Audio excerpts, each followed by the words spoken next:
रचित teaching with logic YouTube channel. आज हम लोग वापस लेके आए हैं क्लास नाइन्थ का फिजिक्स, जो कि यश चांद का है। उसका हम लोग नेक्स्ट चैप्टर पे चल रहे हैं, जिसका नाम है force and laws of motion.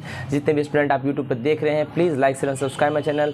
और आपको एक बात की जानकारी होगा, ये बहुत इंपॉर्टेंट बातें हैं कि force and laws of motion जो चैप्टर है बहुत इंपॉर्टेंट है अभी के लिए भी, और साथ में जब आप क्लास 11th में जाइएगा तो न्यूटन्स लॉज ऑफ मोशन आपको पढ़ना पड़ेगा, NLM पढ़ना पड़ेगा, फ्री बॉडी डायग्राम एक्सेट्रा पढ़ना पड़ेगा।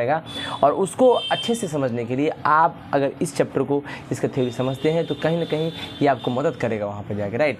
तो ये चैप्टर बहुत इंपॉर्टेंट है। और जो फिजिकल जो चीज़ें होती है या रियल लाइफ में जो बहुत सारे ऐसी फिनोमेना होती है, उस सारे फिनोमेना का डिस्कशन जनरली इस चैप्टर में किया जाएगा कि आखिर फोर्स का क्या क्या महत्व है, फोर्स का इंपॉर्टेंट क्या है फोर्स का, और भाई फोर्स का क्या क्या नियम है, इस सबको हम देखेंगे। बहुत आसान चैप्टर है, बहुत ईजी है, आराम आराम से पढ़ेंगे, देखेंगे, बड़ा मज़ेदार चैप्टर है। चलिए हम लोग आगे बढ़ें। चलिए, When we want to open a door, जब भी हम दरवाज़ा खोलना चाहते हैं, we have to push the door handle. तो हम लोग क्या करता है, दरवाज़ा का हैंडल को, कड़ी को पुश करना पड़ता है, धकेलना पड़ता है। बात सही है। And when we want to close the door, जब दरवाज़ा को बंद करना चाहते हैं तो दरवाज़ा का जो कड़ी है यानी हैंडल, उसको खींचना पड़ता है। We have to pull the door handle with our hand. हम अपने हाथ से क्या करते हैं, खींचते हैं किसको, दरवाज़ा को। दिस मीन्स दैट, इसका क्या मतलब है, टू मूव अ बॉडी, एक बॉडी को मूव कराने के लिए, और एन ऑब्जेक्ट, या किसी ऑब्जेक्ट को मूवमेंट करने के लिए, किसी भी चीज़ को मूवमेंट कराने के लिए, it has either to be pushed और पुल्ड, या तो इसको धकेलना पड़ता है या खींचना पड़ता है। बात सही है कि नहीं? दरवाज़ा खोलने के लिए धकेलते हैं और बंद करने के लिए खींचते हैं। उसी प्रकार दुनिया का हर चीज़ का अगर मूवमेंट कराना चाहते हैं, चलाना चाहते हैं, तो आपको कहीं ना कहीं पुश या पुल करना पड़ेगा। एग्जाम्पल, मान लीजिए यहाँ पे ये पेंसिल रखा है, ठीक है, हम इसको ऐसे कर दिए, पुल हुआ, पुश हो गया, राइट। तो ये बॉडी मूवमेंट में आ गया। तो ऑब्जेक्ट का मूवमेंट अगर करना है तो या तो पुश करना पड़ेगा या पुल करना पड़ेगा, कोई दिक्कत नहीं। तो कह सकते हैं एक पुश, अपुश और पुल ऑन बॉडी, अपुश ढकलाव या खिंचाव किसी बॉडी पे इज कॉल्ड फोर्स। तो क्या कहेंगे, ए पुश और pull is on a body is called force. कोई दिक्कत? फोर्स मतलब होता है बल। क्या होता है? बल। और बल को क्या कहते हैं, अ पुश और पुल ऑन अ बॉडी, किसी बॉडी पर खिंचाव या धकेलना, उसको हम लोग फोर्स कहते हैं। कोई दिक्कत? The direction in which a body is pushed और pulled is called the direction of force. और जिस डायरेक्शन में बॉडी को हम लोग पुश कर रहे हैं वही फोर्स का डायरेक्शन कहलाता है। एग्जाम्पल, अगर इस पेंसिल को पुश इधर कर रहे हैं तो ये फोर्स का डायरेक्शन भी हो गया क्योंकि इधर जा रहा है। अगर पुल कर रहे हैं इधर आ रहा है तो ये फोर्स का डायरेक्शन हो गया पुल करने से। कोई दिक्कत? वी ओपन और close the door by applying force. हम लोग दरवाजा को खोलते हैं फोर्स लगा के, या बंद करते हैं फोर्स लगा के। Now when we push the door to open it, जब हम धकेलते हैं दरवाजा को खोलने के लिए, वी अप्लाई ये फोर्स ऑन द डोर, हम लोग क्या करते हैं दरवाजा पे।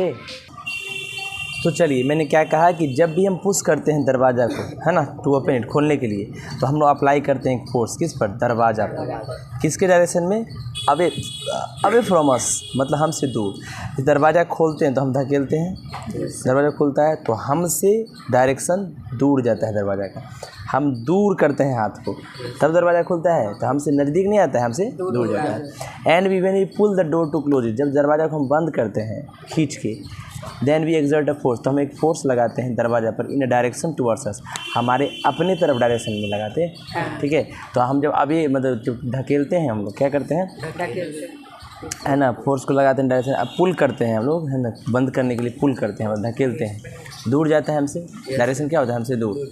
और जब हम पुश करते हैं, है ना, तो क्या करते हैं, सॉरी, एग्जैक्ट फोर्स दरवाजा पर लगाने के लिए जब हम करते हैं तो खींचते हैं, तो खींचते में क्या करते हैं, उल्टा है। अच्छा, क्लोज करने, हाँ जी, क्लोज करने के लिए पुल करते हैं, तो ठीक है। अच्छा, आप देख रहे हैं कि यहाँ पे एक मोटू आदमी है जो कि इसको धकेल रहा है इधर से, राइट, और ये पसीना इससे छूट रहा है, देख रहे हो, ये धकेल रहा है, ये पुश है, और ये देखो पुल है, खींच रहा है। तो पुश और ये पुल है, ठीक है, दो अंतर है। पुश में आप देख रहे हैं कि इधर से पुश कर रहा, धकेल रहा है ना, अपने से दूर भेज रहा है इसको, और इसमें क्या होता है कि अपने तरफ ला रहा है, राइट। तो पुल खिंचाव में अपने तरफ लाओगे तो पुल में अपने से दूर भेजोगे। Forces are use in everyday life actions like pushing. Force का इस्तेमाल हमारे रोज़ की ज़िंदगी में होता है। कौन कौन काम के लिए? पुश करने के, धकेलने के लिए, खींचने के लिए, लिफ्ट करने के लिए, उठाने के लिए, स्ट्रेच करने, तनाव के लिए, ट्विस्टिंग, मरोड़ने के लिए, एंड प्रेसिंग, दबाने के लिए। For example a force is used when we push kick a football. एक फोर्स का इस्तेमाल होता है जब हम लोग किक करते हैं फुटबॉल को, राइट। एक फोर्स का यूज़ करते हैं जब हम लोग पुल करते हैं drawer of the table, table का ड्रॉअर खींचते हैं तभी फोर्स लगता है। Force is used when we lift a box from the floor, floor से किसी बॉक्स को उठाए तब भी उसे फोर्स लगता है। A force is used when we stretch a rubber band, जब इस रबर बैंड को हम लोग खींचते हैं तब भी फोर्स लगता है। A force is used when we twist a wet cloth to squeeze out water, वो एक फोर्स तब भी लगता है, एक फोर्स तभी लगता है जब हम लोग क्या करते हैं गीले हुए कपड़े को निचोड़ते हैं पानी निकालने के लिए। And the force is used when we press the brake pedal of a car, जब कार का ब्रेक पेडल दबाते हैं उस समय भी फोर्स लगता है। द फॉलन लीव्स, गिरता हुआ पत्ता, trees fly away with wind, गिरता हुआ पेड़ों का पत्ता को हवा क्या करते हैं दूर बहा के ले जाता है ना, उड़ा के ले जाता है, तो फोर्स होता है विंड का, तो विंड भी फोर्स लगाता है जो पुश करता है उनको दूर तक, राइट, किसको, पत्ता को। Even the roof of some huts, कभी कभी कुछ झोपड़ी का जो छत होता है फ्लाई अवे, उड़ जाता है ड्यूरिंग ए स्टॉर्म, तूफान में, बिकॉज फोर्स जो होता है, फोर्स बल जो होता है स्ट्रॉन्ग विंड्स का उसको धकेल के दूर ले जाता है। And when we fly a kite, जब भी हम लोग पतंग उड़ाते हैं we can actually feel the force, तब भी हम फील कर सकते हैं वास्तव में फोर्स को, है ना, of the wind on it, हवा का फोर्स उसके ऊपर, राइट। अब हम डिस्क्राइब करेंगे effect of force, effect of force, देखिएगा ध्यान से, समझ में आया। तो फोर्स का इस्तेमाल लगभग हर तरह की चीज़ों में होता है, ट्विस्ट करने में, पुल करने में, लिफ्ट करने में, स्ट्रेच करने में, पानी निकालने के लिए, फुटबॉल में मारने के लिए, चाहे वो टेबल से ड्रॉअर खींचना हो, राइट, रबर बैंड को स्ट्रेच करना है, पैडल पे मारना है, फ्लाई कराते हैं कोई चीज़ को, उड़ाते हैं, रूफ फूट जाता है हवा के फोर्स से, हर चीज़ में कम से कम फोर्स लगता है। फोर्स जो लगता है वो हर तरह का देख लीजिए, बस इतना जानना है कि फोर्स होता है क्या है, एक पुश है या पुल है किसी बॉडी के ऊपर। ए फोर्स इज़ अ पुश और पुल ऑन अ बॉडी, कोई दिक्कत। चलिए अब फोर्स का प्रभाव क्या क्या होता है, ये तो फोर्स लगता है, अब फोर्स लगाने से क्या क्या होता है देखिएगा। ये force can not be seen, भाई हम जो फोर्स लगाए उसको देखा नहीं जा सकता है, ठीक है ना। अगर फोर्स हम लगा रहे हैं किसी चीज़ पर तो उसको देखा नहीं जा सकता है।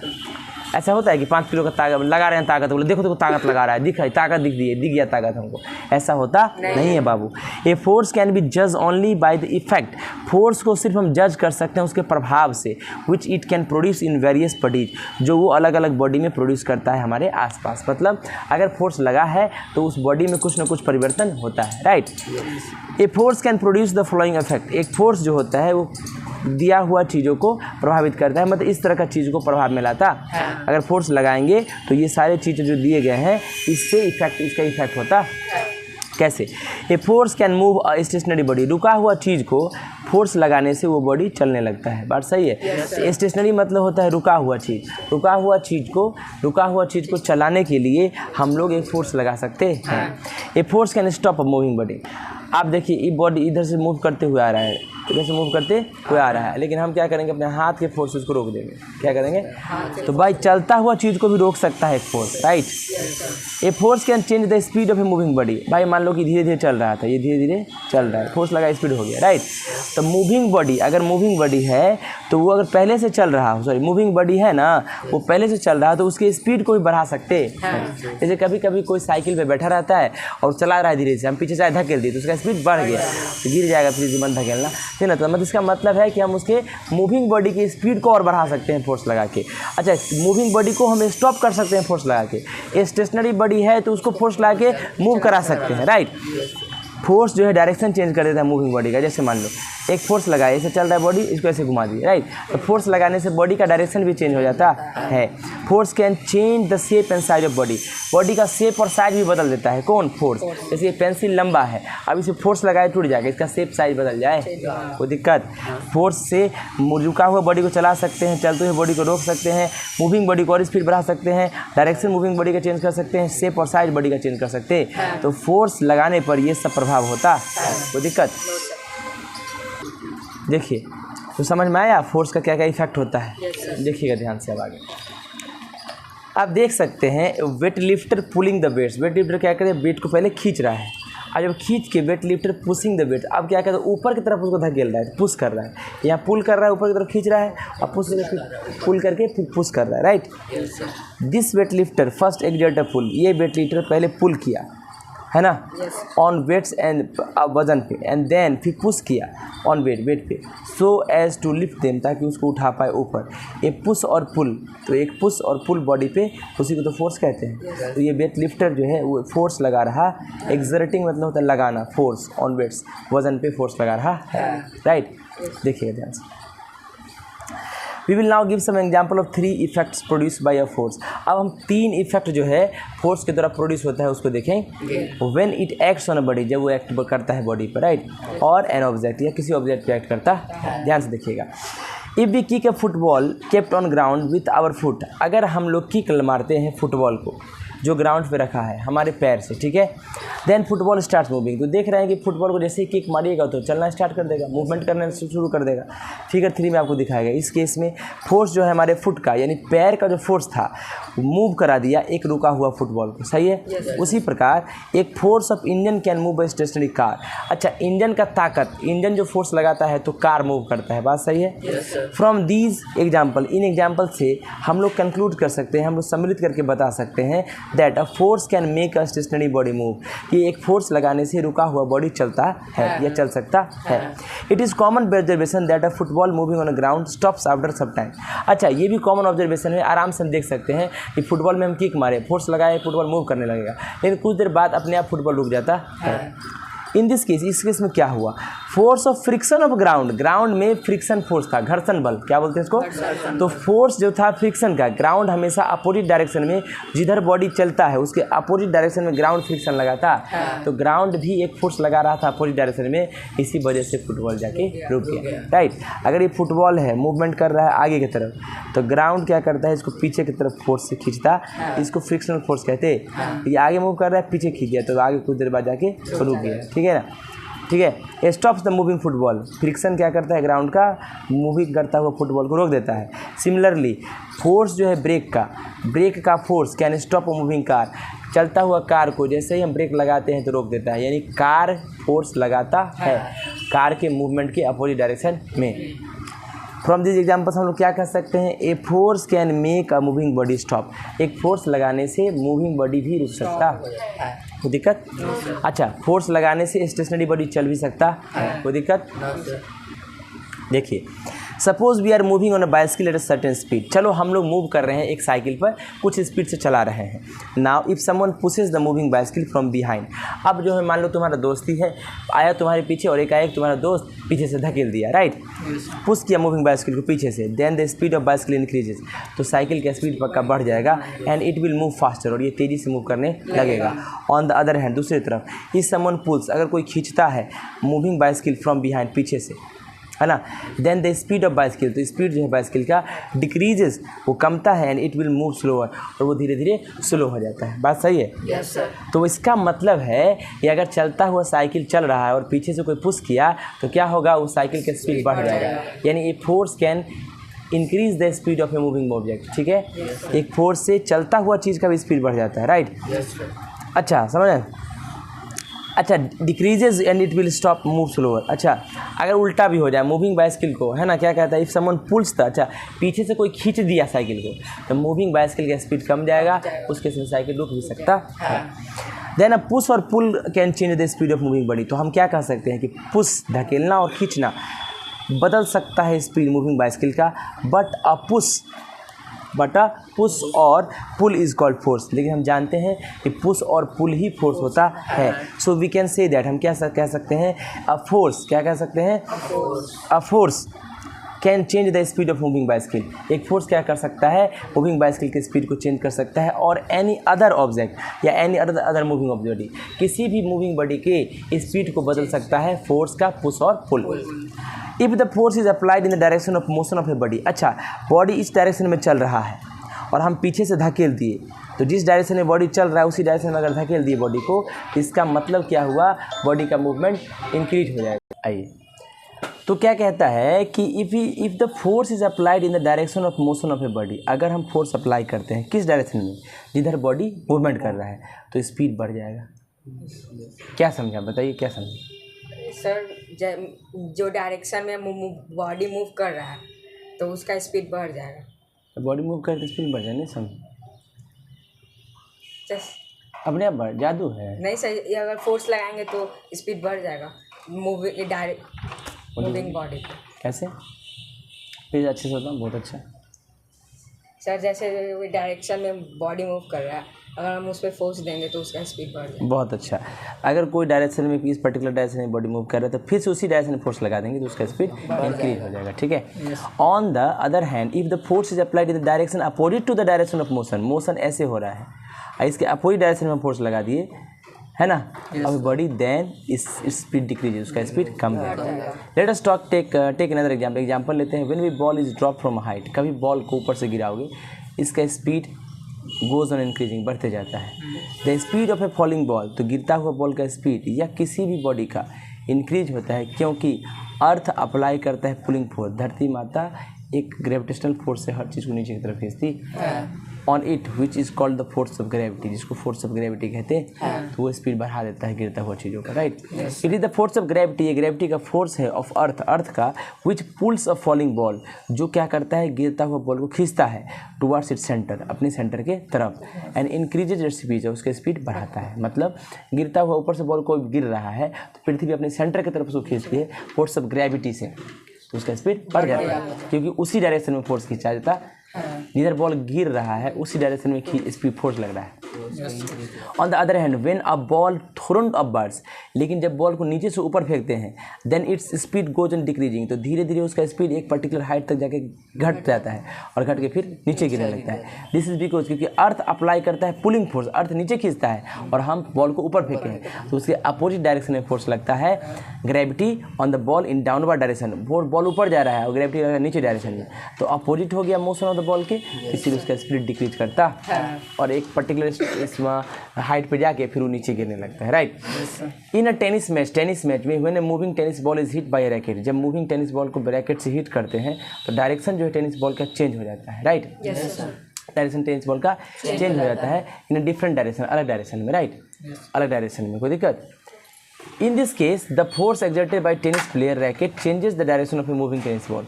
In this case, इस केस में क्या हुआ, force exerted by tennis player जो फोर्स लगाया है ना रैकेट के ऊपर, उसने क्या किया, रैकेट लगाने की वजह से बॉल का डायरेक्शन चेंज कर दिया, है ना। Similarly in a cricket match में when a moving cricket ball is hit by a bat, जब मूविंग क्रिकेट बॉल को बैट से हिट करते हैं तो डायरेक्शन जो है क्रिकेट बॉल का चेंज हो जाता है। भाई पहले बॉलर फेंकता है तो बैट्समैन की तरफ जाता है, बॉलर मार देता है, बैट्समैन मार दिया तो डिफरेंट डायरेक्शन में चला जाता है, right, and it goes in another direction, दूसरे डायरेक्शन में चल जाता है। इन this case force exerted by the cricket players bat changes the direction of moving cricket ball, तो इस केस में क्या हुआ, फोर्स जो एक्सर्ट किया क्रिकेट प्लेयर बैट से वो बदल दिया डायरेक्शन किसका, moving cricket ball, right. In the game of carrom board में जब कैरम खेलते हैं when we take a rebound लेते हैं, टकरा के वापस आता है तो क्या होता है, डायरेक्शन जो स्ट्राइकर का वो चेंज हो जाता है। दिस इज बिकॉज क्योंकि एज यानी किनारा जो होता है कैरम बोर्ड का वो फोर्स लगाता है स्ट्राइकर के ऊपर, right. If we blow air from our mouth on the smoke rising up burning incense stick, कभी कभी अगरबत्ती जलाओ, क्या करो, अगरबत्ती और उसका धुआं ऊपर उठते रहता है और हम मुंह से फूंकते हैं तो उसका देखते हो धुआं पहले ऊपर जाता है, उसका डायरेक्शन हिलने लगता है, चेंज हो जाता है। Then the direction of motion of a smoke, धुआं का डायरेक्शन चेंज हो जाता है। इस केस में फोर्स एक्सर्ट हुआ, कौन, ब्लोइंग एयर, जो बहता हुआ हवा था वो चेंज कर दिया डायरेक्शन मूविंग स्मोक का। इस एग्जाम्पल से हम लोग क्या कह सकते हैं कि ए force can change, force change कर सकता है direction motion of moving body, एक फोर्स लगाने से डायरेक्शन जो है मोशन का मूविंग बॉडी का चेंज हो जाता है। If we take a light spring, अगर हम हल्का स्प्रिंग ले लिए and pull it at both ends, अगर हम दोनों एंड्स में उसको खींचे विद आवर हैंड्स, हमारे हाथ से, then the shape and size of the spring changes, तो शेप और साइज ऑफ स्प्रिंग का बदल जाएगा। The turns of spring become farther apart and its length increases, और जो ये बदलाव है और जो ये स्प्रिंग का टर्न्स है, जो घुमाव है, एक दूसरे से दूर चला जाएगा। जब स्प्रिंग को दोनों तरफ से पर खींचेंगे तो स्प्रिंग का घुमाव जो है, देखते हो घुमाव के बीच में स्पेस आ गया, राइट, फैल गया वो, राइट, और एक दूसरे से दूर चला गया ये turn, and its length increase, उसका लंबाई भी बढ़ गया, पहले नेचुरल इतना था, अब लंबाई बढ़ गई। इस केस में फोर्स जो था हमारे हैंड का वो चेंज कर दिया शेप और साइज स्प्रिंग का। यहाँ पे कुछ एग्जांपल है जो force in which force changes the shape, जिसमें फोर्स क्या करेगा, शेप को चेंज करेगा और साइज को चेंज करेगा ऑब्जेक्ट का। कोई दिक्कत? अच्छा, शेप और साइज को कैसे चेंज करेगा उसको भी देख लेते हैं। द शेप ऑफ डो मतलब होता है नीडेड फ्लोर। डो मतलब क्या होता है, नीडेड फ्लोर मतलब गुथा हुआ आटा, ठीक है।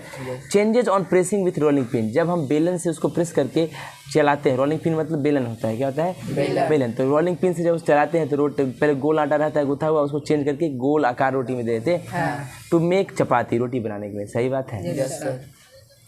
When we press the dough with a rolling pin, जब हम लोग आटा को रोलिंग पिन से प्रेस करते हैं, हम लोग फोर्स अप्लाई करते हैं। So we can say that, हम लोग क्या कह सकते हैं, शेप जो है डो का यानी आटा गुथा का, changes on applying force, apply करने पर फोर्स वो बदल जाता। The shape of needed wait clay, ये जो शेप है गीला हुआ मिट्टी का, गीली मिट्टी का, changes when A Potter convert it into pots of different shape and size. तो क्या करता है कुम्हार, क्या करता है गीली मिट्टी का अलग अलग शेप साइज चेंज करके अलग अलग आकार में उसको बदल देता, अलग अलग बर्तन बना देता है, राइट। दिस हैपेंस, क्योंकि पॉटर क्या करता है, अप्लाई करता है फोर्स नीडेड वेट क्ले पे, जो गुथा हुआ मिट्टी है गीला उस पे।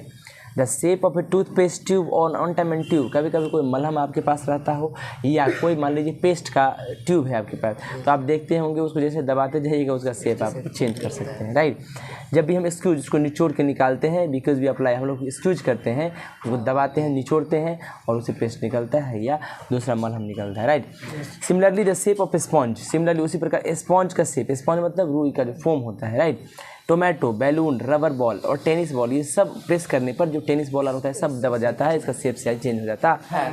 And the shape and size of rubber band changes on stretching, rubber band को भी स्ट्रेच कर सकते हैं खींचने पर, शेप और साइज चेंज कर सकते हैं। फ्रॉम ऑल दीज एग्जाम्पल्स क्या कह सकते हैं कि force can change the shape and size of a body, एक फोर्स जो है शेप और साइज बॉडी का बदल सकता है।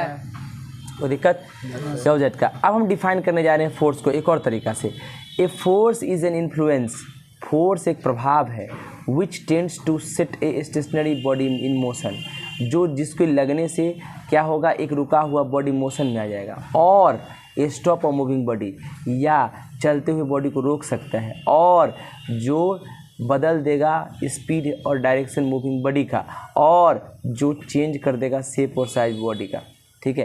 तो फोर्स वह प्रभाव है जिसमें आप रुका हुआ बॉडी को चला सकते हैं, चलते हुए बॉडी को रोक सकते हैं, स्पीड और डायरेक्शन चेंज कर सकते हैं, या आप शेप और साइज चेंज कर सकते हैं। चलिए अब हम डिस्कस करते हैं कुछ टाइप्स ऑफ फोर्सेस, ठीक है। टाइप्स ऑफ फोर्सेस में जाते हैं, बैलेंस और अनबैलेंस फोर्स को देखते हैं। बहुत आसान, इंपॉर्टेंट, बहुत मज़ेदार टॉपिक है, देखिएगा। फोर्स दो टाइप के होते हैं। फोर्स कितने टाइप के होते हैं? दो टाइप के होते हैं। एक फोर्स होता है बैलेंस फोर्स, दूसरा होता है अनबैलेंस्ड फोर्स, ठीक है। कौन फोर्स? बैलेंस फोर्स और unbalance force. We will now discuss balance and unbalance force in detail. अब हम डिस्कस करेंगे बैलेंस और अनबैलेंस फोर्स को डिटेल में वन बाय वन, ठीक है। Let us start with balance force. चलिए बैलेंस फोर्स के साथ डिस्कस करते हैं, ठीक है। इत्मीनान से, धैर्य से, आराम से देखिएगा, कोई दिक्कत? चलिए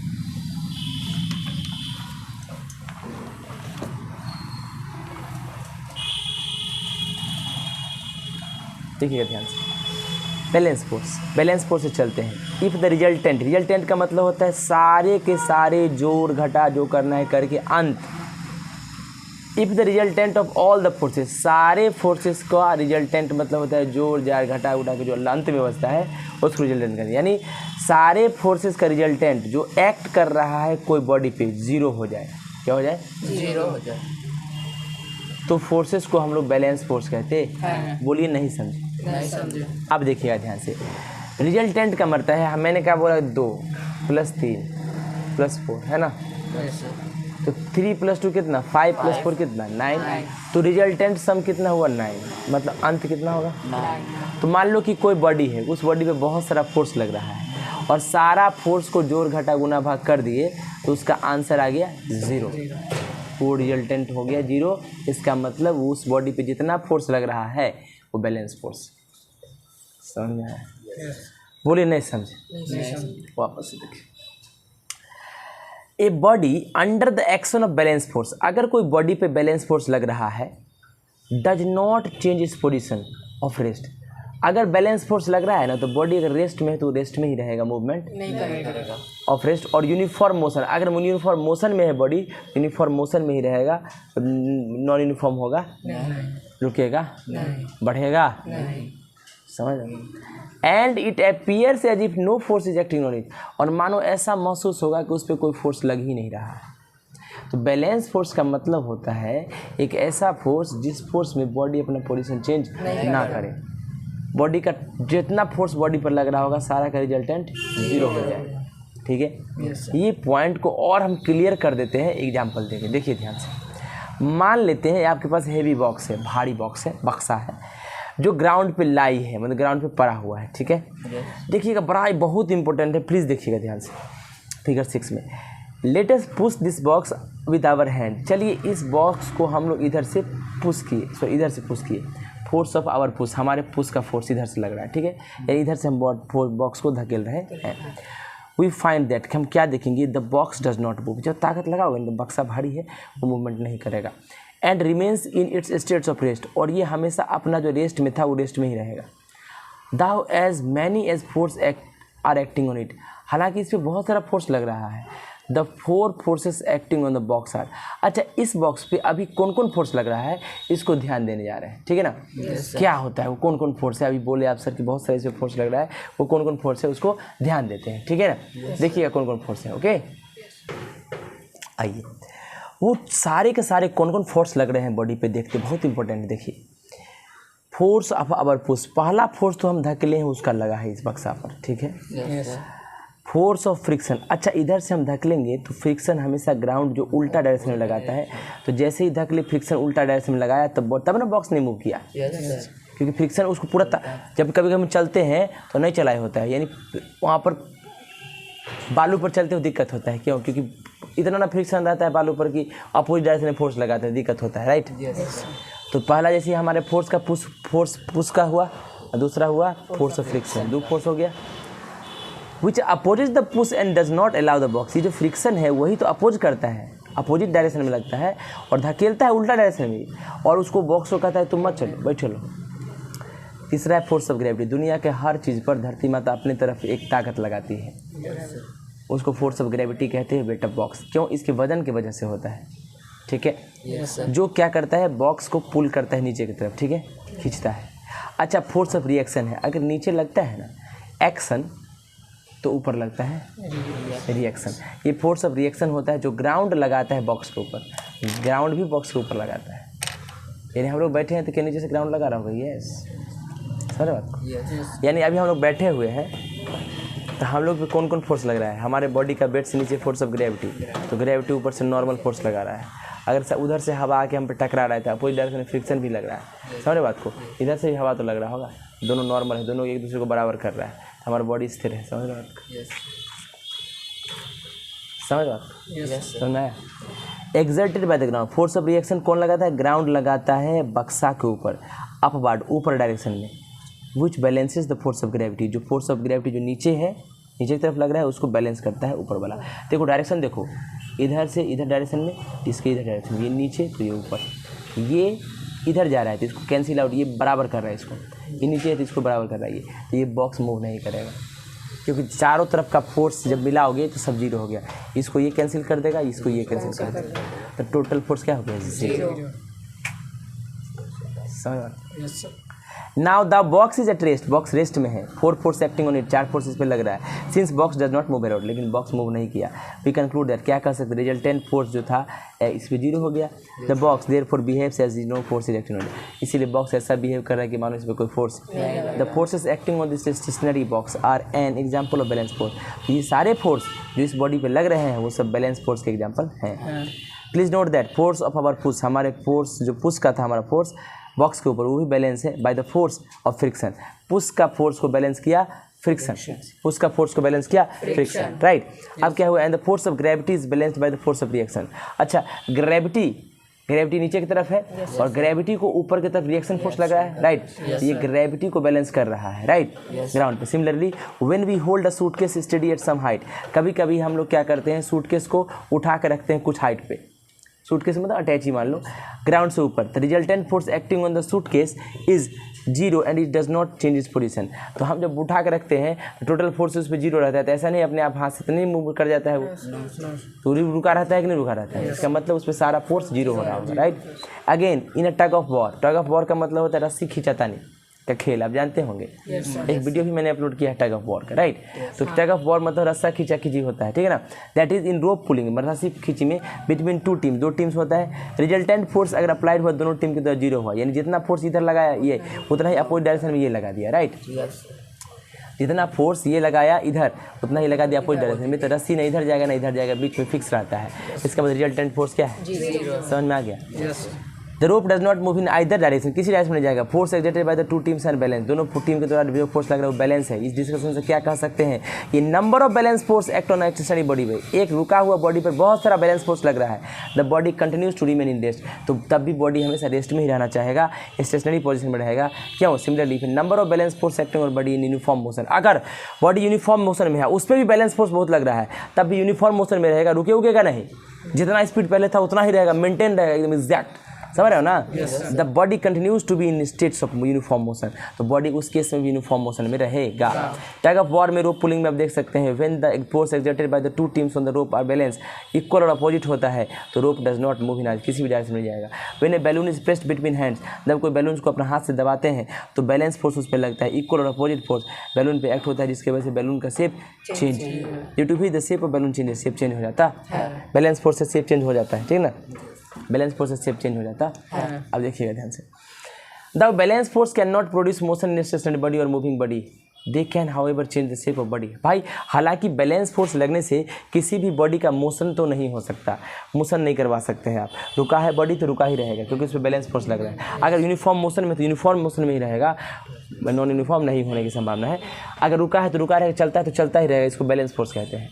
लेकिन बैलेंस फोर्स एक चीज़ कर देता है, पता है क्या, बॉडी का शेप चेंज कर देता है, आकार चेंज कर सकता है बैलेंस फोर्स। कैसे, देखिएगा, N example of balance force changing of shape of body is an excusing of rubber ball. एक एग्जाम्पल है बैलेंस फोर्स क्या कर देता है, शेप बॉडी का बदल देता है, वो है स्क्यूजिंग ऑफ रबर बॉल को स्क्यूज कीजिए, मतलब दबाइए नहीं छोड़िए, राइट, ये बैलून को।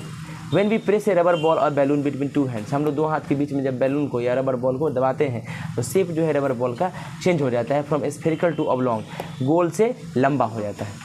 पहले गोल रहता है ऐसे, फिर बाद में लंबा हो जाता है, right. In this case we apply two equal and opposite force, इस केस में क्या कि दो इक्वल और अपोजिट फोर्स लगाए, बैलेंस फोर्स लगाए अपने हाथ से।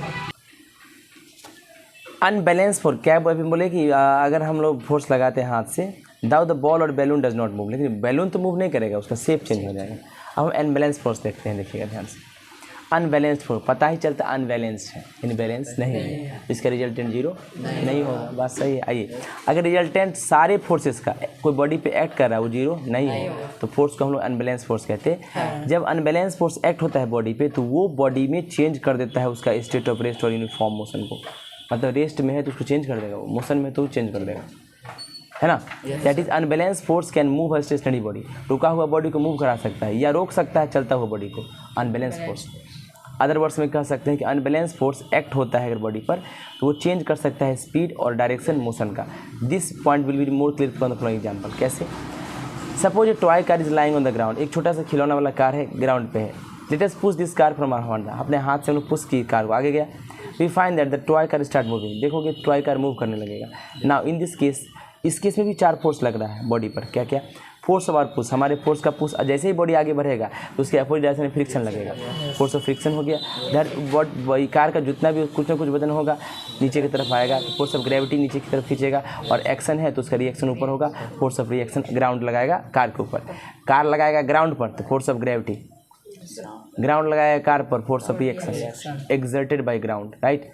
Weight of the toy car के वजन की वजह से ग्रेविटी लगता, फोर्स ऑफ ग्रेविटी हो गया। Force of reaction of ground ये भी हो गया, ठीक है। आइए आगे देखिए, इन this case force of gravity on the car acting downward, force of gravity नीचे है, फोर्स ऑफ रिएक्शन ऊपर है, एक्टिंग अपवर्ड, इक्वल और अपोजिट है, ये दोनों एक दूसरे को कैंसिल कर दिया, अपोजिट, सो दे बैलेंस ईच अदर, ये दोनों एक दूसरे को बैलेंस कर दिया, तो गाड़ी नहीं चलना चाहिए। Now due to the wheel of the toy car, अब कार का चक्का भी है, the opposing force of friction, तो इसको फोर्स ऑफ फ्रिक्शन अपोज कर रहा है, बहुत कम है वो हमारे पुश के सामने में, तो हमारे हाथ का पुश ज़्यादा है और फोर्स ऑफ फ्रिक्शन कम लगा, तो हमारा पुश ज़्यादा होगा तो गाड़ी चलने लगेगा फ्रिक्शन को ओवरकम करके, राइट। तो force of our push is therefore greater than the force of friction, तो हमारे धकलाव का जो फोर्स था वो ज़्यादा था फ्रिक्शन से, तो ये बैलेंस एक दूसरे को नहीं कर पाया, ये इसके बराबर नहीं, ये कम है ये ज़्यादा है, तो ये ज़्यादा हुआ तो ज़्यादा वाला इफेक्ट पर पता चलेगा। तो रिजल्टेंट ऑल फोर्सेस का जो टॉय कार पे वो जीरो नहीं है। ये दोनों तो है लेकिन सारा फोर्स का सम जीरो नहीं है, रिजल्टेंट जीरो नहीं। तो there is a net unbalance force, इस पर टोटल अनबैलेंस फोर्स लग रहा है टॉय कार पे, जो कार को मूव करा रहा है पोजीशन ऑफ रेस्ट से बढ़ा दिया। Toy car moves in the direction of greater force, तो जिधर ज़्यादा ताकत लगेगा उधर कार मूव करेगा, जो कि डायरेक्शन हमारे पुश का है वही ज़्यादा है। ठीक है, तो move a stationary body to, अगर आप रुका हुआ चीज़ को चलाना चाहते हैं we have to push it with a greater force, तो हम लोग को एक ज़्यादा ताकत से पुश करना पड़ेगा। अपोजिंग फोर्स ऑफ फ्रिक्शन से भी ज़्यादा ताकत लगाना पड़ेगा, यानी अपोजिट फोर्स ऑफ फ्रिक्शन जो है वो तो है ही, लेकिन इससे ज़्यादा ताकत ये लगाएगा तब कार मूव करेगा। कोई दिक्कत? देखिए आप यहाँ पे देख सकते हैं, कहता है इन अ टग ऑफ वॉर, रस्सी खींचातानी में if one team suddenly release the rope, अगर एक टीम अपना रोप छोड़ दिया तो अनबैलेंस फोर्स एक्ट हो गया उस पर, तो पूरा टीम जो है पीछे की तरफ गिर जाएगा। Right, if there were no unbalance force on the friction air resistance, मान लो ये साइकिल है और इस साइकिल यूनिफॉर्म मोशन से मूव कर रहा है और अगर इसमें कोई अनबैलेंस फोर्स ना लग रहा है और कोई एयर रेसिस्टेंस नहीं हो, मतलब हवा भी इसको ढकेल या फिर पुश ना कर रहा हो, देन अ मूविंग बाइसिकल, तो अगर चलता है cycle would go on moving for ever without stopping, तो एक साइकिल ज़िंदगी भर चलता ही रह जाएगा, कोई उसको रोक नहीं पाएगा। समझे? मान लो एक साइकिल को तुम चला दो, साइकिल को थोड़ा सा, अगर उस पर कोई भी फोर्स अनबैलेंस नहीं लगेगा तो साइकिल ज़िंदगी भर चलता रहेगा। पैसा जैसे मान लो तुम साइकिल फोर्स से अपना पुश से साइकिल को धकेल दिया रोड पे, साइकिल चलने लगेगा, इंस्टेंट ही उसी समय उसके चक्कर के पास ग्रेविटी उसको फ्रिक्शन फोर्स क्या करेगा, अपोजिट डायरेक्शन में फोर्स लगाएगा, तभी तो साइकिल रुक जाता है। चलो छोड़ो, मान लो साइकिल तुम दो, ग्रेविटी तो है ही सब कुछ, पर ग्रेविटी नीचे से नहीं लगे, ऊपर से रिएक्शन नहीं लगा। अब हम जो पुश कर दिए साइकिल को उसमें फ्रिक्शन भी नहीं लगा, फ्रिक्शन भी, एयर रेसिस्टेंस, हवा का भी वेग नहीं लगा। अच्छा, दुनिया का हर फिजिक्स गलत हो जाएगा, दुनिया का हर फिजिक्स एयर रेसिस्टेंस की वजह से, क्योंकि हम लोग एयर रेसिस्टेंस को नहीं लेके चलते हैं। हवा तो चलती है, हवा भी अपोजिट करती है, लेकिन उसको नेग्लिजिबल मान के चलते हैं, हवा के फोर्स को कंसीडर नहीं किया जाता है। क्या यहाँ चारों फोर्स में हवा का कंसीडर किए? तो अगर एयर रेसिस्टेंस, अगर हवा भी ना रोके और कोई अनबैलेंस फोर्स ना लगे, फ्रिक्शन उर्सन कुछ भी, तो ये साइकिल अगर चलता है तो चलता ही रहेगा। समझ में आ रहा है? Yes sir. कोई दिक्कत? ये कंसेप्ट है। फिर देखिए अब क्या है, please note that even the heavy box shown in figure 6 में जो हैवी बॉक्स है कैन बी मूव, वो भी मूव कर सकता है अगर हम पुश कर दे बहुत ज़्यादा स्ट्रॉन्ग फोर्स से, मोर देन वन, एक से ज़्यादा आदमी ताकत लगा देंगे तो फ्रिक्शन से भी ओवरकम हो जाएगा। तो this is because in the case of force of push will become greater, तो पुश का जो फोर्स था ग्रेटर हो जाएगा हमारे अपोजिंग फोर्स ऑफ फ्रिक्शन से। राइट, तो अनबैलेंस फोर्स उस पर एक्ट हो जाएगा और हैवी बॉक्स भी मूवमेंट करने लगेगा। तो हम लोग मूवमेंट कराते भी हैं, बक्सा उक्सा घर में हटा देते, देख अकेला नहीं होता है तो क्या करते हैं, 5 आदमी को बुलाते हैं, उठा लेता है, धकेल देता है। Right, when we are holding a suitcase over the ground, जब भी हम सूटकेस को ग्राउंड से ऊपर रखते हैं तो force of gravity acting on the suitcase is balance by the upward force of our hand. तो हम लोग क्या करते हैं, फोर्स ऑफ ग्रेविटी जो होता है ना, वो क्या करता है, अपवर्ड फोर्स को इक्वल करता है, जो कि वो अपवर्ड फोर्स लगता है जो है ना। If release with the suitcase from, अगर हम अपना हाथ से सूटकेस को छोड़ दिए तो then the unbalance force of gravity act on the it, तो नीचे का ग्रेविटी उस पर ज़्यादा खींचने लगेगा और सूटकेस नीचे ग्राउंड पे गिर जाएगा। इस केस में फोर्स जो था ग्रेविटी का वो मोशन क्रिएट कर दिया सूटकेस में। अगेन टग ऑफ वॉर में अगर एक टीम सडनली रिलीज करता है रस्सी को, अनबैलेंस फोर्स एक्ट होता है दूसरे टीम पर, वो पीछे की तरफ गिर जाता है। इस केस में क्या हुआ, अनबैलेंस फोर्स रिजल्ट के रूप में लगा motion of the weaker team along with the rope, तो वीकर टीम पे फोर्स लग गया रोप के साथ साथ, तो होल्ड जो पकड़ के रखा था।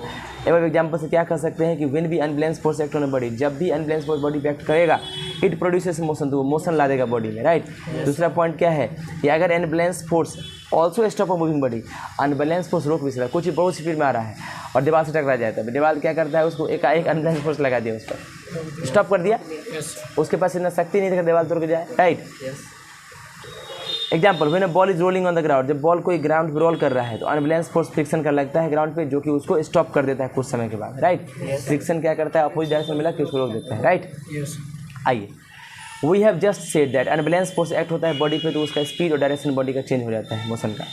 रिवर्स भी इसका सही है क्या, कि अगर स्पीड और डायरेक्शन मोशन ऑफ बॉडी का चेंज हो रहा है तो पक्का उस पर अनबैलेंस फोर्स लग रहा है। अगर अनबैलेंस फोर्स लगता है तो मोशन और स्पीड चेंज होता है, अगर मोशन और स्पीड चेंज हो रहा है तो पक्का उस पर अनबैलेंस फोर्स लग रहा है। कोई दिक्कत? एग्जाम्पल, जब भी हम स्टॉप करते हैं पेडलिंग या मूविंग बाइसिकल, साइकिल चला रहे हैं, पेडल मारना रोक दिए तो स्लो डाउन हो जाता है और अंततः रुक जाता है। तो स्लोइंग डाउन, ये जो रुका cycle is due to the unbalance force of friction acting on it, इसलिए क्योंकि उस पर अनबैलेंस फोर्स फ्रिक्शन का लग रहा था। The force of friction opposes the motion of bicycle, ये जो फ्रिक्शन का फोर्स था वो मोशन जो था बाइसिकल का उसको अपोज किया। There were no unbalance force of friction, कोई भी अनबैलेंस फोर्स फ्रिक्शन का नहीं था। एंड नो एयर रेसिस्टेंस, कोई एयर रेसिस्टेंस नहीं था मूविंग बाइसिकल का, right. Would go on moving for ever, अगर कोई भी बाइसिकल पर एयर रेसिस्टेंस न लगे, कोई भी अनबैलेंस फोर्स न लगे तो साइकिल चलता है तो चलता ही रह जाएगा, ठीक है ना। बोलेगा हमेशा के लिए, हाँ हमेशा के लिए, जिंदगी भर था, जिंदगी भर। चांद पे भी चलता है, चांद पे फ्रिक्शन, चांद पे फ्रिक्शन, चांद के सरफेस पर रहोगे तो ना फ्रिक्शन, दुनिया का हर सरफेस पे मूवमेंट कर पाओगे। चांद पे ग्रेविटी कम है, 1/6 अर्थ का, 1/6 अर्थ का। अब मान लो कि चांद पे भी आप एयर रेसिस्टेंस होगा तो लगेगा, एयर रेसिस्टेंस भी लगेगा। मान लो कि तुम चल रहे हो सरफेस पे तो वहाँ भी लगेगा।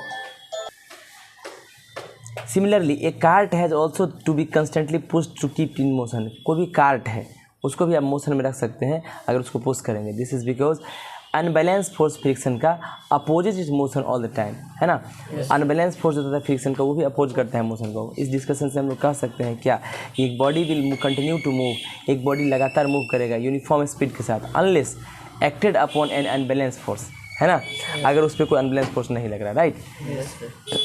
इट वॉज गैलीलियो, ये गैलीलियो था। गैलीलियो बहुत ही महान साइंटिस्ट था। हु सेड दैट, जिन्होंने कहा था कि object move with constant speed, कोई भी ऑब्जेक्ट कांस्टेंट स्पीड से मूव कर रहा है, when no force act on them, उन पे कोई फोर्स एक्ट ना करे तो वो लगातार कांस्टेंट स्पीड से मूव करता ही रहेगा। Please note that the when we talk of force acting on a body, जब भी हम बात करते हैं कि कोई बॉडी पे फोर्स लग रहा है, इसका मतलब ही होता है अनबैलेंस फोर्स। यानी कोई बॉडी मूव कर रहा है ना तो अनबैलेंस फोर्स है, कोई बॉडी एक्ट कर रहा है ना तो अनबैलेंस फोर्स है, क्योंकि बैलेंस फोर्स पे कोई चीज़ चलता ही नहीं है, मूव करता ही नहीं। समझ रहे बात को। अब हम we will not use the word, हम लोग बार बार अनबैलेंस यूज नहीं करेंगे फोर्स के साथ अगेन एंड अगेन सुविधा के लिए, तो हम लोग सिर्फ क्या करेंगे, फोर्स यूज करेंगे। डेफिनेशन देंगे न्यूटन्स लॉज ऑफ मोशन को। You are however free to use the term unbalance force, आप अनबैलेंस फोर्स फ्री है यूज करने के लिए, अनबैलेंस फोर्स यूज कर सकते हैं, लेकिन बार बार बोलना ठीक नहीं होता है। बॉडी मूवमेंट कर रहा है तो अनबैलेंस फोर्स ही है, लेकिन इसको फोर्स लिखेंगे, हमको समझना है कि अनबैलेंस फोर्स ही लगेगा, ठीक है। आइए बाबा न्यूटन के बारे में हम लोग पढ़ने जाते हैं, ठीक ना। न्यूटन के बारे में पढ़ते हैं, बहुत ही महान साइंटिस्टों में एक, इन्होंने ऐसे ऐसे कृतियाँ किया है कि हम लोग तो आज भी आतज करते हैं। सेव के बारे में तो तुम कहानी जानते ही होंगे, है ना। सेव खट्टा है कि मीठा पता नहीं है, न्यूटन बाबा खाए। न्यूटन्स लॉज ऑफ मोशन के बारे में देखते हैं ध्यान से। Newton has given 3 laws, Newton बाबा ने 3 नियम दिया था डिस्क्राइब करने के लिए मोशन ऑफ बॉडी। मतलब अगर बॉडी मोशन करता है तो न्यूटन बाबा ने कहा था कि भाई हम 3 नियम देंगे और आपको समझना है न्यूटन्स 3 लॉ ऑफ मोशन। आप जानते हो फर्स्ट सेकंड थर्ड, राइट। आज उसको पढ़ेंगे अच्छे से, बहुत ही अच्छा इंटरेस्टिंग टॉपिक है।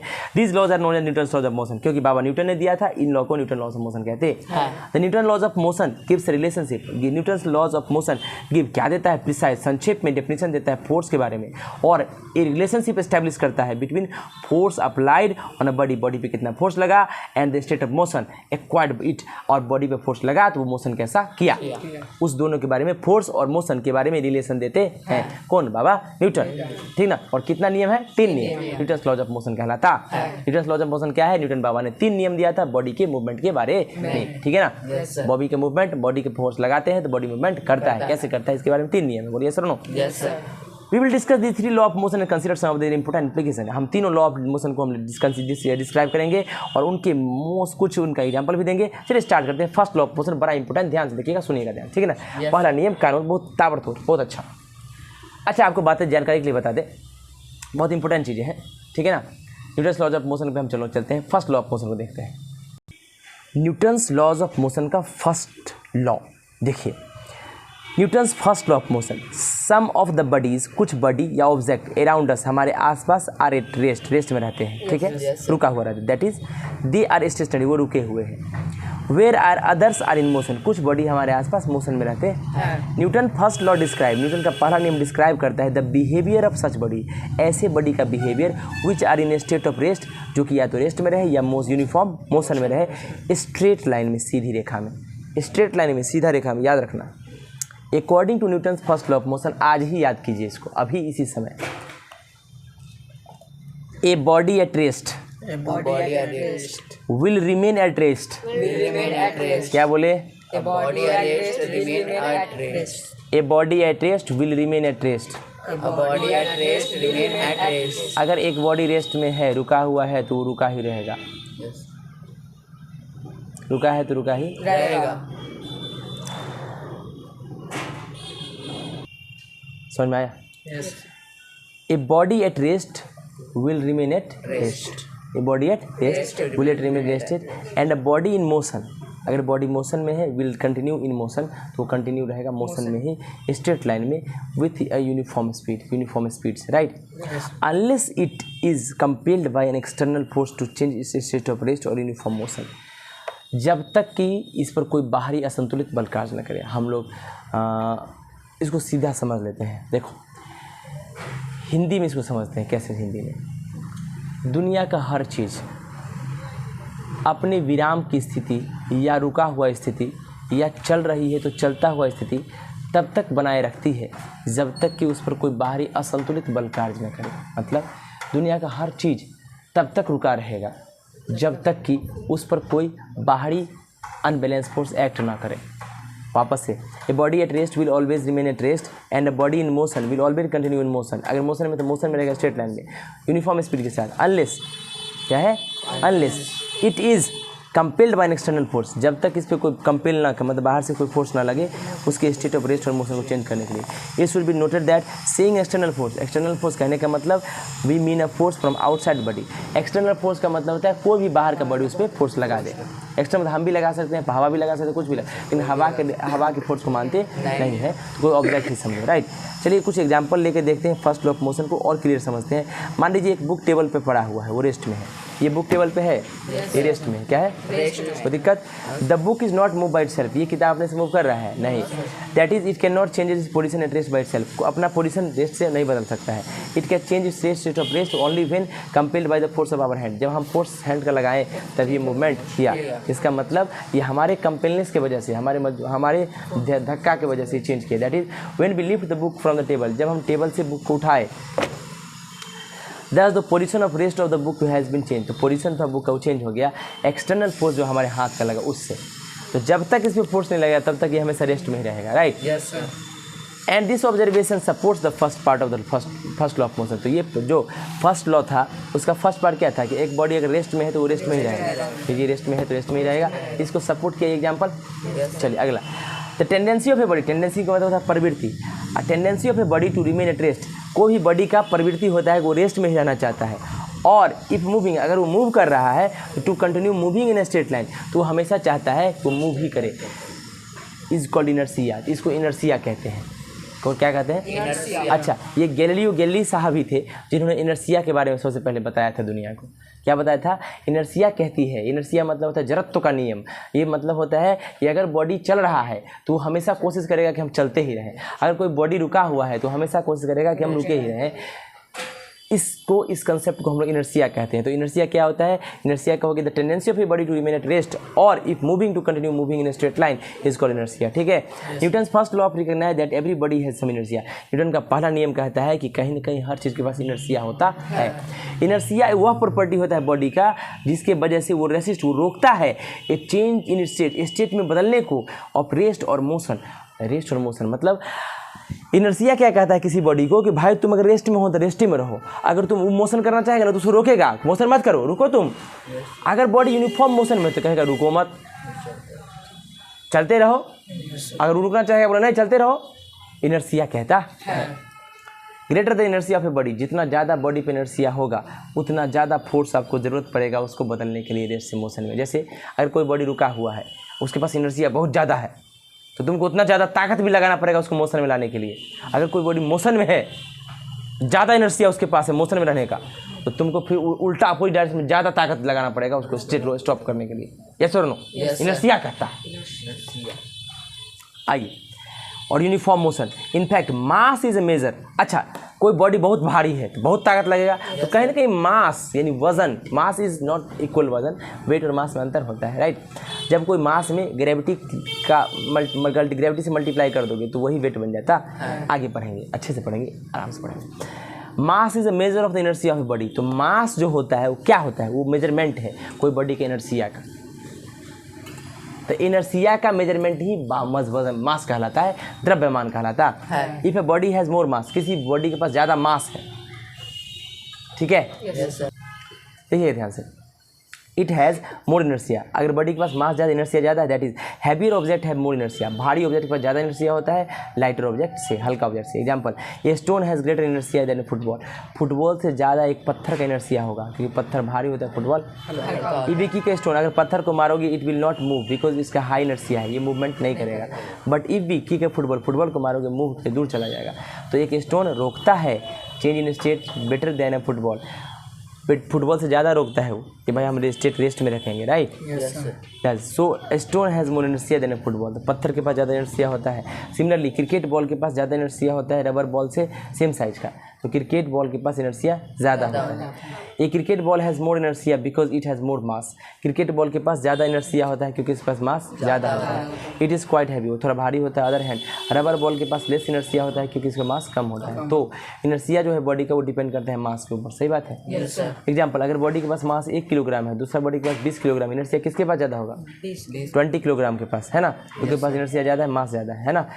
तो कहता है अब मूवमेंट आसानी से 1 किलोग्राम वाली बॉडी को कर सकते हैं, पुश कर सकते हैं क्योंकि उसके पास कम इनर्सिया है। लेकिन अब डिफिकल्ट होगा आपको 20 किलोग्राम वाली बॉडी को पुश करना। एग्जांपल, आप देख सकते हैं टॉय कार है, स्मॉल मास है, इसके पास स्मॉल इनर्सिया होगा, मूव कर सकते हैं आसानी से। लेकिन एक बड़ा कार है तो इसमें ज़्यादा इनर्सिया है, डिफिकल्ट है इसको मूवमेंट कराने में, राइट।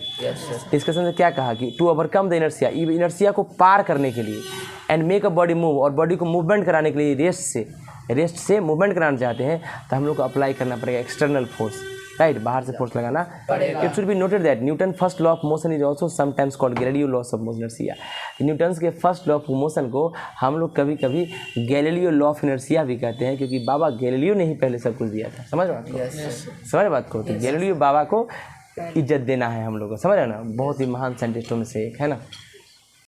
देखिए ध्यान से, if we can illustrate the Newton's first law of motion, अगर हम लोग इलस्ट्रेट करना चाहते हैं और विश्लेषण करना चाहते हैं फर्स्ट लॉ ऑफ मोशन के बारे में और द प्रॉपर्टी ऑफ इनर्सिया के बारे में, बॉडी का सिंपल एक्सपेरिमेंट करते हैं। देखिएगा क्या कहा न्यूटन कि भाई कोई बॉडी अगर रुका हुआ है तो रुका ही रहना चाहता है। कैसे? इफ वी गिल ग्लास, हम ग्लास से ग्लास ले लीजिए और उसमें थिक मोटा सा कार्ड डाल दीजिए, कूट डाल दीजिए, राइट। कार्डबोर्ड का शीट डाल दीजिए ऑन इट्स माउथ, उसके मुँह पर। A coin is then placed over the card के ऊपर एक कॉइन रखिए, है ना, मिडिल में। Let us flick the card को फ्लिक कीजिए हार्ड फिंगर से, ऑन फ्लिकिंग, जब फ्लिक कीजिएगा ना कार्ड मूव्स अवे, कार्ड तो मारोगे दूर चला जाएगा, कॉइन्स ड्रॉप इनटू ग्लास, तो ये नीचे ही गिर जाएगा। ये कह रहा है कि हम में इनर्सिया है, हम यहीं रहना चाहते हैं।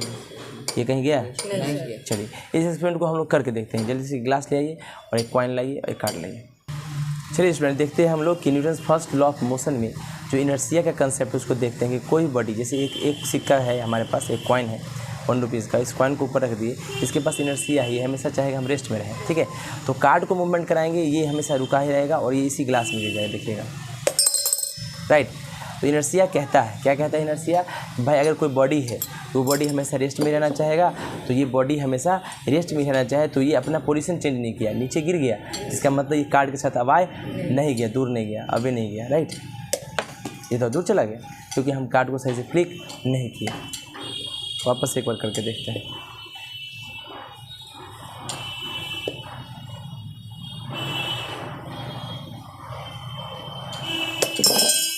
ठीक है, समझ में आया आप लोग को? चलिए, we will now explain how it happens. अब हम लोग एक्सप्लेन करेंगे कि कैसे ये हुआ। देखिए ध्यान से, कहता है initially both the cards and the coin, शुरुआत में कार्ड और कॉइन दोनों के दोनों रेस्ट में थे।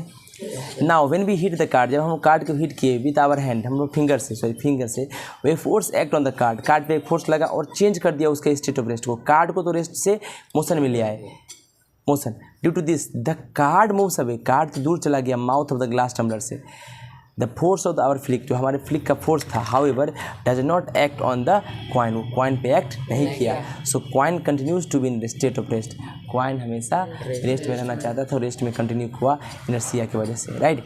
And when the card on which the coin had been placed, जब कार्ड मूव्स अवे दूर गया, the coin falls into the glass tumbler, तो ग्लास में वो गिर गया कॉइन, बिकॉज वो प्रीफर कर रहा है, वो चाहता है मेंटेन करना अपना स्टेट रेस्ट में ड्यू टू इनर्सिया की वजह से, ठीक है।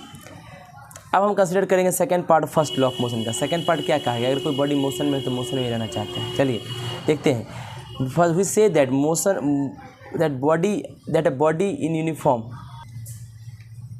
Body in uniform motion will continue to move unless a force compels it to change its state of uniform motion into straight line. कहता है कि बॉडी अगर यूनिफॉर्म मोशन में है तो वो लगातार यूनिफॉर्म मोशन में ही मेंटेन करेगा अपना बॉडी को। अगर उस पर कंपेल कोई उसको प्रेशर ना दे, कंपेल ना करे, मजबूर ना करे, वो अपना तुम स्टेट चेंज कर लो यूनिफॉर्म मोशन से स्ट्रेट लाइन में। एट फर्स्ट साइट, शुरुआत में, it would appear to be wrong, ऐसा लगता है गलत है। कैसे? That a moving body at uniform speed in a straight line will continue to move for ever without coming to rest. कि भाई कोई मूविंग बॉडी है तो वो हमेशा के लिए मूव करते रहेगा, रेस्ट में नहीं आएगा। इतना नहीं अटपटा लगता है सुनने में, ये कैसे हो सकता है? Because if we stop pedalling a bicycle, अगर हम साइकिल में पैडल ना मारे, which is moving at uniform speed, जो यूनिफॉर्म स्पीड से मूव करता है, the bicycle does not go on moving for ever, तो साइकिल तो हमेशा मूव नहीं करते रहेगा। It comes to rest after some time, कुछ दिन में रुक जाएगा।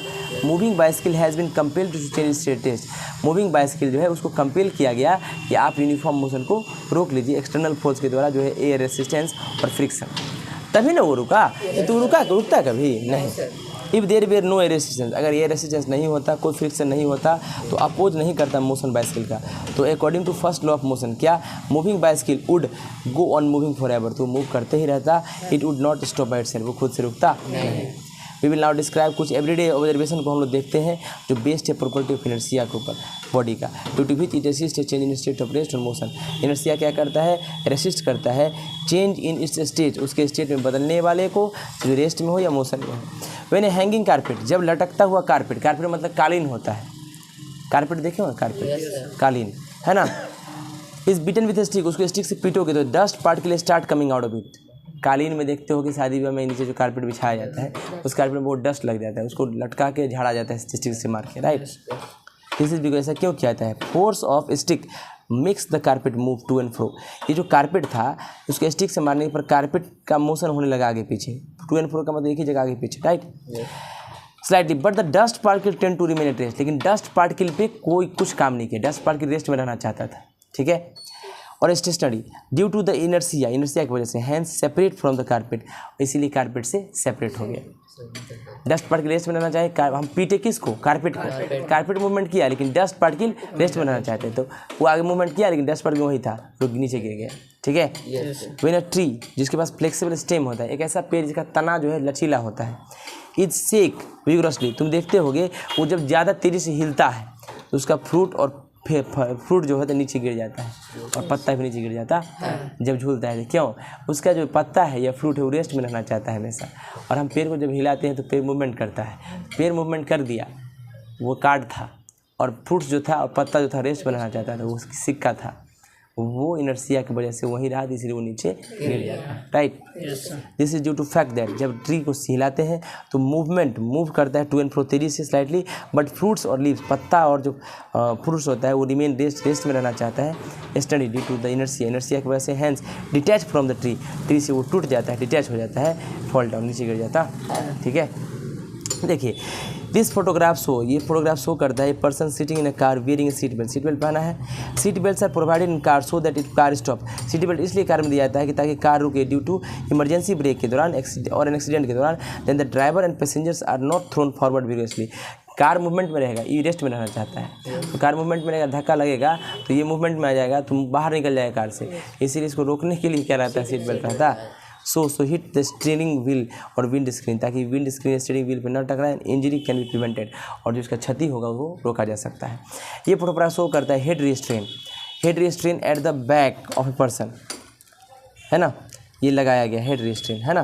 क्यों लगाया गया? Neck sitting in car. Head restraint को क्या कहते हैं? हेड रेस्ट्रेंस मतलब जहाँ पे हेड रेस्ट करता है, right. Are provided in car to reduce neck injury, ताकि गर्दन में इंजरी ना हो एक्सीडेंट के समय। They are particularly effective in rear impact accident when a vehicle hits from behind, जब कोई गाड़ी पीछे से धक्का मारता है तो ये इसमें टकराएगा तो इसको कोई दिक्कत नहीं होगा, ठीक है ना। इससे कैसे होगा? देखिए ध्यान से, अगर गाड़ी को हम ब्रेक मारते हैं तो हम आगे चले जाते हैं, लेकिन गाड़ी में अगर पीछे से कोई धक्का मारेगा तो हम लोग पीछे टकराएंगे, अगर पीछे टकराएंगे तो हमारा गर्दन में इंजरी हो सकता है। We have seen that when a car और बस स्टार्ट सडनली, हम लोगों ने क्या देखा है? जब कार और बस एकाएक रुकता है तब पैसेंजर फॉल बैकवर्ड, पैसेंजर पीछे की तरफ जाता है, बात सही है। This is due to fact that, ऐसा इसलिए होता है because of the inertia, inertia की वजह से पैसेंजर रहना चाहता है रेस्ट में, है ना, स्टेशनरी रहना चाहता है। इवन व्हेन द कार और बस हैड स्टार्टेड मूविंग, कार और बस मूव भी करता है ना, तब ये चाहता है कि रेस्ट में रहे। जब रनिंग कार या बस सडनली रुकता है, पैसेंजर जर्क फॉरवर्ड, तो आगे की तरफ पैसेंजर फेंकाता है, right. Because due to inertia the passenger tend to remain in rest, क्योंकि इनर्सिया की वजह से पैसेंजर रेस्ट में रहना चाहता है स्टेट ऑफ मोशन में, ठीक है ना, या मोशन में। विच दे पॉजिस्ट इन मूविंग कार, जो मूविंग कार के द्वारा वो मोशन करता है तो मोशन में, रेस्ट में है तो रेस्ट में रहना चाहता है, right. Even though the car और bus has come to rest, इसके बावजूद कार और बस रेस्ट में आ जाता है। The seat belt are provided in cars, seat belt car में प्रोवाइड किया जाता है so that if a fast moving car stop suddenly, क्योंकि तेज़ी से चलता हुआ कार जब रुकेगा इमरजेंसी में, एक्सीडेंट के समय, तो पैसेंजर आगे फेंकाएगा नहीं वायलेंटली, खतरनाक तरीके से, और इंजरी को, उसके खतरा को रोका जा सकता है।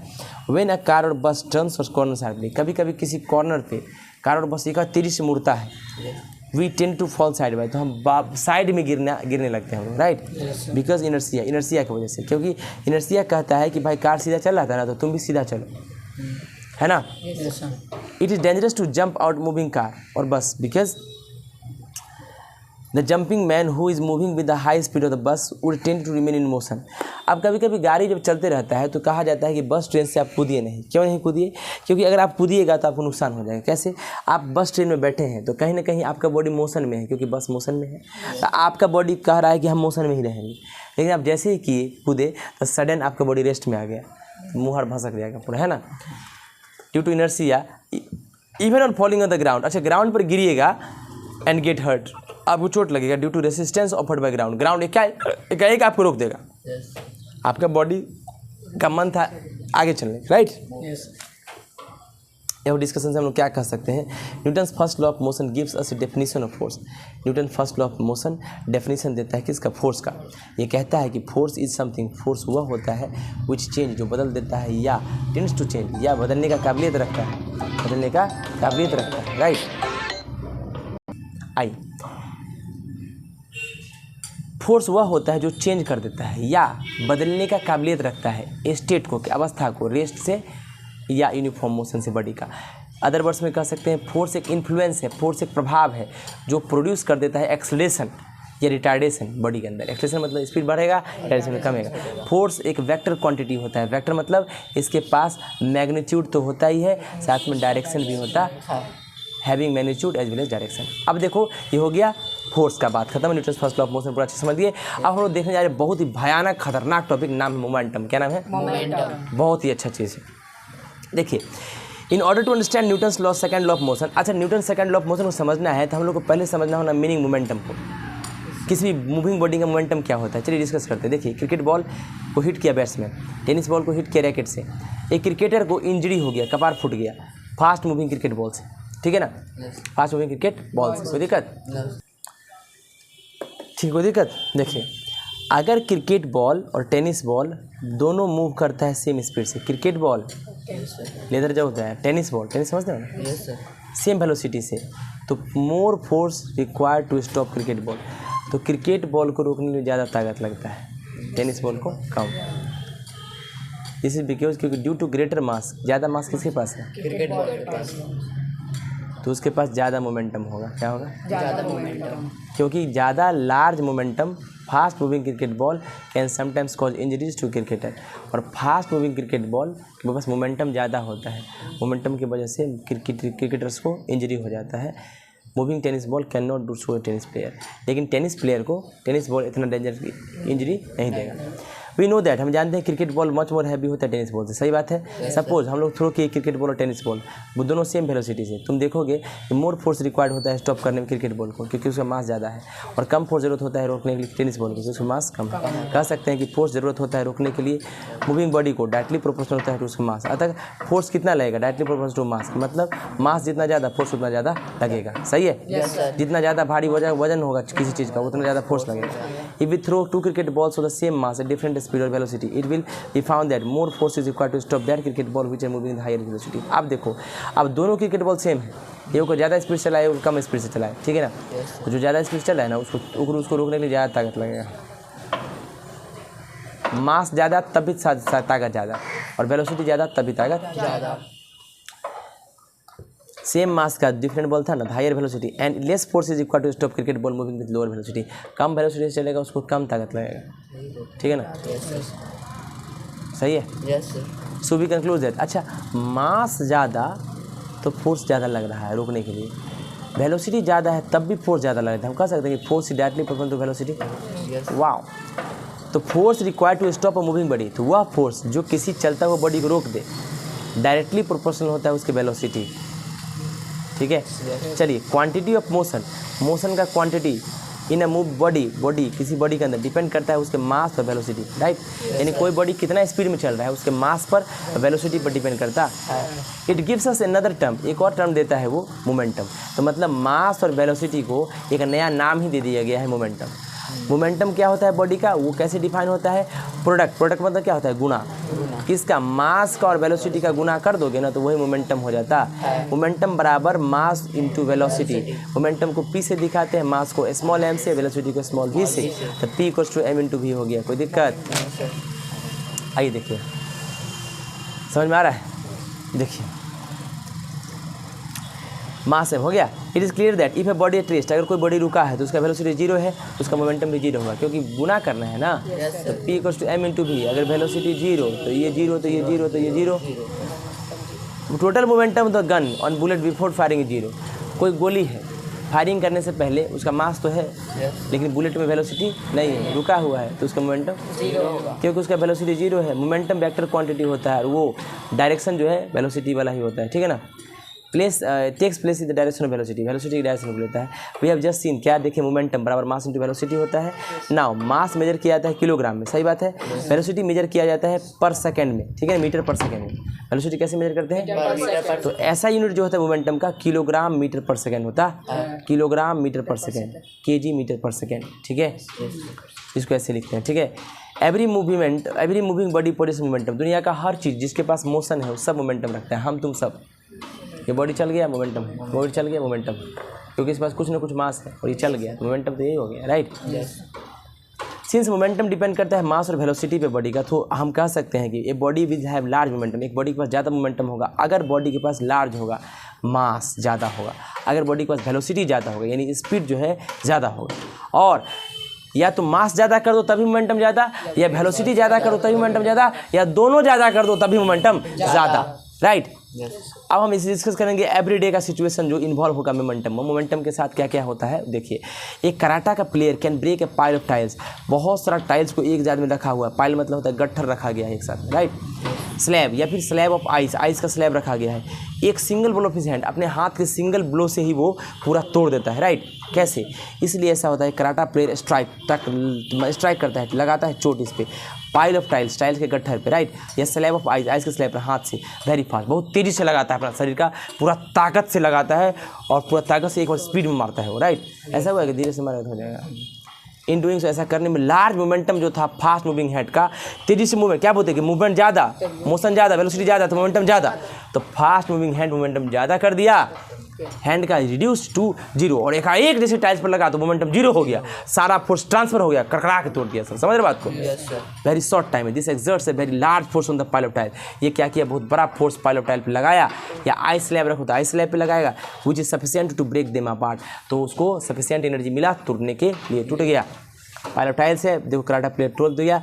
एक याद रखिए, दाव cricket ball is not very heavy, हालांकि क्रिकेट बॉल भी ज़्यादा भारी नहीं होता है, 150-200 ग्राम होता है मान लो, बट जब उसको फेंका जाता है हाई स्पीड से तो उसका मोमेंटम बढ़ जाता है, तो हाई वेलोसिटी से एक्वायर कर देता है बहुत large momentum and sometimes hurt the batsman को चोट पहुंचाता है। अब धीरे से टकराएंगे बोल कुछ होगा, इतना स्पीड में फेंका जाता है मोमेंटम रहता है। This is why batsman often ducks a bouncer, इसीलिए जब भी बाउंसर बैट्समैन को फेंका जाता है तो वो छोड़ देता है बाउंसर को, तो मुँह हार फूट जाएगा उसका। बाउंसर जब भी मारा जाता है प्लेयर को क्या करता है, प्लेयर डक करता है, डक का मतलब झुक जाता है, सम्मान देता है कि भैया जाओ दो, जाने दो बॉल को, right.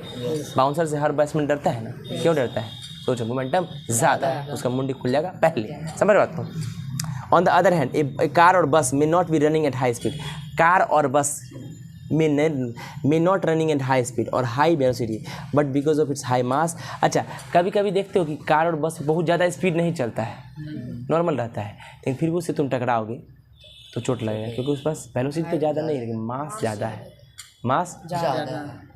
It has very high momentum, mass ज़्यादा होगा तो मोमेंटम ज़्यादा होगा, तो पर्सन को हर्ट करता है जो उसके रास्ते में आता है। It is common observation that road accident high speed जो होता है वो ज़्यादा मच वर्स खतरनाक होता है देन एक्सीडेंट लो स्पीड। अच्छा, दो है, एक कार स्पीड में चल रहा है, बहुत ज़्यादा स्पीड में चल रहा है, वो तुमसे टकराएगा, वो ज़्यादा डेंजरस होगा। एक कार नॉर्मल स्पीड में चल रहा है और वो तुमसे टकराएगा तो उसमें कम खतरा होगा। कैसे? हम क्या बोलता है कि अगर स्पीड ज़्यादा तो मोमेंटम ज़्यादा, मास ज़्यादा तो डांस, और दोनों ज़्यादा तो और ज़्यादा मोमेंटम। तो जब स्पीड कार का ज़्यादा है तो उसके पास मास तो ज़्यादा है ही और वेलोसिटी भी ज़्यादा है, दोनों मल्टीप्लाई हो गए तब मोमेंटम था। तो जब हाई स्पीड में रहता है इसीलिए कहा जाता है रोड पे कि आप गाड़ी धीरे चलाएं। समझ बात? बोलिए sir. This is because momentum of vehicle running at high speed, momentum जो होता है व्हीकल जो हाई स्पीड से चलता है वेरी हाई से, causes a lot of damage, वो डैमेज करता है व्हीकल्स को एंड इंजरीज टू पैसेंजर, गाड़ी तो तहस नहस होता ही है और पैसेंजर को भी हर्ट पहुंचाता है ड्यूरिंग द कोलिजन, क्योंकि टकराता है वो इसी वजह से। तो we are afraid of moving cricket ball और रनिंग व्हीकल, हम लोग को डर लगता है कि मूविंग क्रिकेट बॉल से या रनिंग व्हीकल से because of the combined effect, दोनों का इफेक्ट हो जाता है, वेलोसिटी का भी मास का भी, मास और वेलोसिटी का, जो कि मोमेंटम कहलाता है। एवं डिस्कशन से हम लोग क्या कह सकते हैं कि कंबाइंड इफेक्ट, दोनों का मास और वेलोसिटी दोनों का कंबाइंड इफेक्ट जो होता है ना, टेकन इनटू अकाउंट, दोनों को अगर ले लिए फिजिकल क्वांटिटी, दोनों को ले लिए तो फिजिकल क्वांटिटी मोमेंटम कहलाता है। इनफैक्ट मोमेंटम को कंसीडर करते हैं measure of the quantity of motion of moving body. Momentum क्या होता है? मोशन जो होता है मूविंग बॉडी का, उसके क्वांटिटी को ही मोमेंटम कहते हैं। We can feel what momentum is if we have happen to collide with a person running at top speed. अब हम लोग फील कर सकते हैं कि कोई आदमी ही अगर टॉप स्पीड से आ रहा है और हमसे टकरा जाए, क्या हो, खेलने में कभी कभी देखते हो कि टकरा जाता है तो दिक्कत हो जाता है, राइट? तो कहता है आप समझ सकते हैं कितना फील होगा। अब हम लोग इस कगार पे हैं, मोमेंटम को समझ गए हैं और क्वेश्चन का आंसर देने के कगार पे हम लोग पहुँच गए हैं। मुझे पूर्ण विश्वास है जितने भी लोग आप देख रहे हैं यूट्यूब पर, सबको पढ़ने में मज़ा आया होगा। इंटरेस्टिंग चैप्टर था ये, इसका एक पार्ट कंप्लीट कर लिए। Thank you so much. आप लोग से मिलते हैं, कल मुलाकात करते हैं। Thanks a lot, thank you. Please like share subscribe my channel. Thank you lot, thank you.